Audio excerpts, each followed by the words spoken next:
Başkanımız Abdülhakim İçer Bey, selamlama konuşması için İl Başkanımız Mehmet Fırat Bey, İstinifalisinin öfkesi, Moritanya'lı Sadık'ın özlemi, Suriyeli Muhammed'in Türk'ü için İl Başkanımız Abdülhakim İçer Bey'i kürsüye davet ediyorum. Buyurun başkanım. Bugün Türkiye'de ve dünyada neler oluyor adlı konferansımız için bu salonda toplanmış bulunmaktayız. Bizleri bir araya getiren Yüce Allah'a sonsuz hamd ve şükürler olsun. Milletvekilimiz, YDK üyemiz Avukat Mustafa Yaşar Bey etmektedir. AK Parti hükümeti halktan aldığı bu Kutlu Doğum haftasında sizlere bu salonda, bu manevi havada bir araya gelmekten büyük bir mutluluk, büyük bir onur duyuyoruz. Neden? Çünkü hak ve hakikatin hakim olması için mücadele eden gönüller görüyoruz.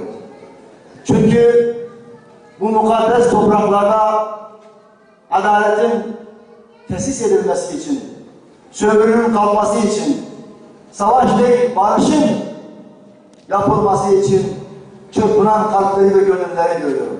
Zaman zaman batılın büyük saltanatlar kurduğunu, büyük krallıklar kurduğunu görüşüdür arkadaşlar. Yani bir millet kavramı, bir ulus kavramı, bir etnik köken kavramı olarak burada tanımlanmamaktadır. Yani her ne kadar Türkiye Cumhuriyeti kurulduktan sonra Türk milleti gibi milletin etnik kökenini tanımlayan bir kavram olarak kullanılıyor ise de ulusalcılar tarafından bizim anlayışımızda Millet-i İbrahim'in Müslümanların görüşüdür, milli görüş. Ve bu mücadeleyi vermek için özellikle de siyaset sahnesine çıkmıştır.